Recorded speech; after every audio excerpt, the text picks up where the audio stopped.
누가복음 18장 15절부터 30절까지 말씀을 함께 교독합니다. 사람들이 예수께서 만져주심을 바라고 자기 어린아이를 데리고 오매 제자들이 보고 꾸짖거늘 예수께서 그 어린아이들을 불러 가까이 하시고 이르시되 어린아이들이 내게 오는 것을 용납하고 금하지 말라. 하나님의 나라가 이런 자의 것이니라. 내가 진실로 너희에게 이르노니 누구든지 하나님의 나라를 어린아이와 같이 받아들이지 않는 자는 결단코 거기 들어가지 못하리라 하시니라. 어떤 관리가 물어 이르되 선한 선생님이여 내가 무엇을 하여야 영생을 얻으리이까? 예수께서 이르시되 네가 어찌하여 나를 선하다 일컫느냐? 하나님 한 분 외에는 선한 이가 없느니라. 네가 계명을 안 하니 간음하지 말라, 살인하지 말라, 도둑질하지 말라, 거짓 증언하지 말라, 네 부모를 공경하라 하였느니라.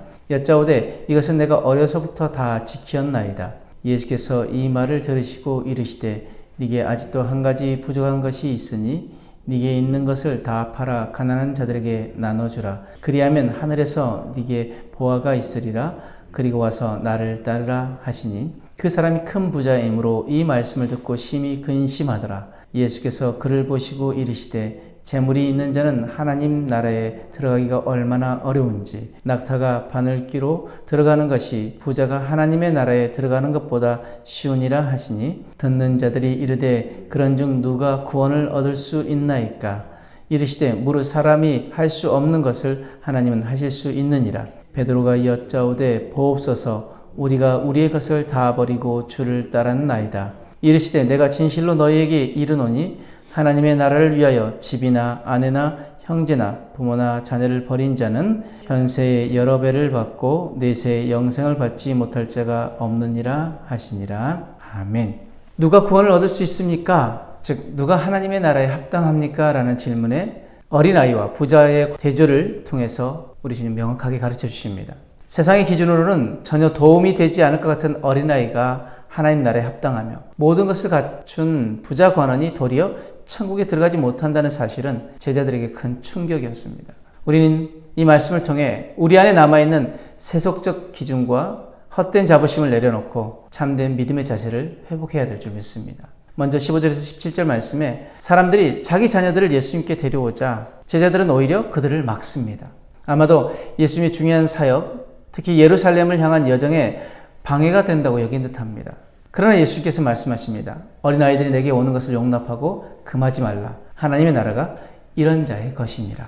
이 말씀은 단지 어린아이들이 귀하다는 그런 의미가 아닙니다. 어린아이처럼 아무것도 의지할 수 없는 존재, 전적으로 부모에게 기대며 순수하게 신뢰하는 자만이 하나님 나라에 들어갈 수 있다는 뜻입니다. 반대로 하나님 나라에 합당한 자격을 모르면 자신도 그 나라에 들어가지 못할 뿐 아니라 들여오려고 하는 자들까지 막아서는 결과를 낳게 됩니다.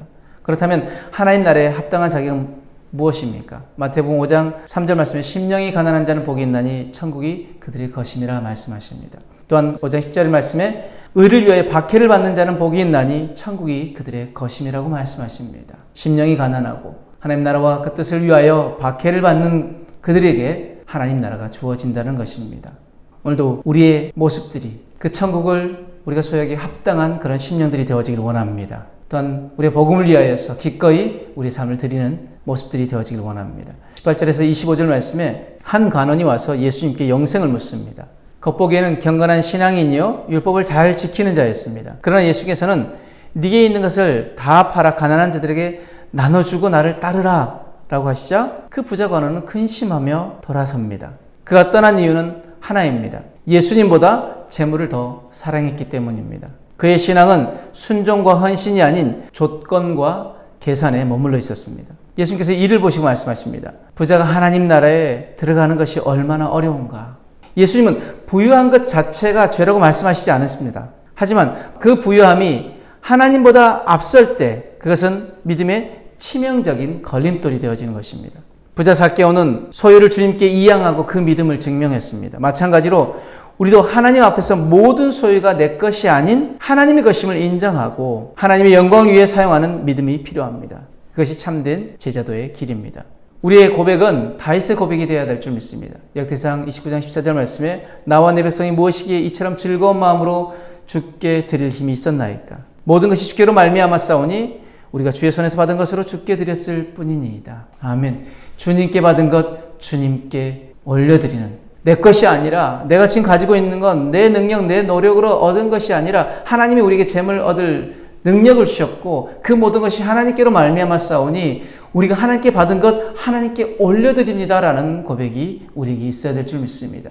내가 가진 모든 것, 하나님 나에게 허락하신 모든 것은 하나님의 영광을 위해 사용하라고 나에게 허락하신 것입니다. 그렇다면 우리에게 주신 모든 것을 무엇을 위해 써야 합니까? 먼저 그의 나라와 그의 의를 구하는 데 사용되어야 될 줄 믿습니다. 26절에 30절 말씀에 제자들은 혼란스러웠습니다. 당시 유대 사회에서는 부자는 하나님의 복을 많이 받은 사람으로 여겨졌기 때문입니다. 그러나 예수님은 그들의 잘못된 이해를 교정시켜 주십니다. 하나님 나라에 들어가는 데 필요한 것은 돈도 권력도 아닌 신뢰와 순종과 가난한 마음입니다. 그리고 예수님은 위로의 말씀을 주십니다. 마가복음 10장 29절 30절, 오늘 본문의 29절 30절의 말씀과 동일한 말씀인데, 예수께서 이르시되 진실로 너희에게 이르노니 나와 복음을 위하여 집이나 형제나 자매나 어머니나 아버지나 자식이나 전토를 벌인 자는 현세에 있어 집과 형제와 자매와 어머니와 자식과 전토를 100배나 받되 박해를 겸하여 받고 내세의 영생을 받지 못할 자가 없느니라. 아멘.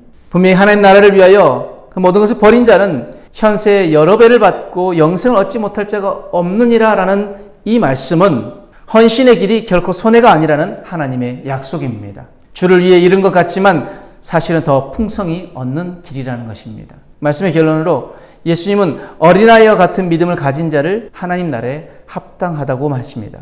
반대로 스스로 의롭다 여기며 자신의 힘과 소유를 의지하는 자는 천국에 들어가기 어렵다라고 말씀하십니다. 결국 하나님 나라에 합당한 자는 자기 자신을 비우고 주님을 전적으로 신뢰하는 자들입니다. 어린아이처럼 주님만 바라보며 모든 것을 주님께 드릴 각오가 된 자들입니다. 예수님은 오늘 우리에게도 묻고 계십니다. 너는 하나님 나라에 들어올 준비가 되어 있느냐? 너는 하나님 나라에 합당한 자이냐? 오늘 이 질문 앞에 우리 이렇게 결단하길 원합니다. 첫 번째, 내 생각과 계산을 내려놓고 주님 말씀을 그대로 믿고 따르는 어린아이와 같은 믿음으로 오직 주님만 바라보고 주님만 의지하고 주님만 따라가겠습니다. 이 결단이 있길 원하고, 또 한 가지 결단은 재물, 명예, 자존심 등 주님보다 앞세웠던 모든 것을 내려놓고 내 모든 소유가 주님의 것임을 인정하며 내가 가진 모든 것을 주를 위해 사용하겠습니다 라는 결단이 있기를 원합니다. 하나님 나라는 결국 어린아이처럼 주님께 나아오는 자, 그리고 모든 것을 버리고 주를 따르기를 기뻐하는 자에게 열려 있습니다. 이 땅에 잠시 있다 사라질 영화가 아닌 우리가 영원히 누릴 그 천국의 영광을 바라보며 오늘도 믿음의 걸음을 걸어가는 저 여러분들 되어지길 원합니다. 주님은 그 길에 함께 하시고 주님 다시 오실 그날에 우리 주님이 반드시 갚아주실 것입니다. 이 믿음으로 승리하는 저와 여러분들의 삶이 되어지길 축복합니다. 아멘.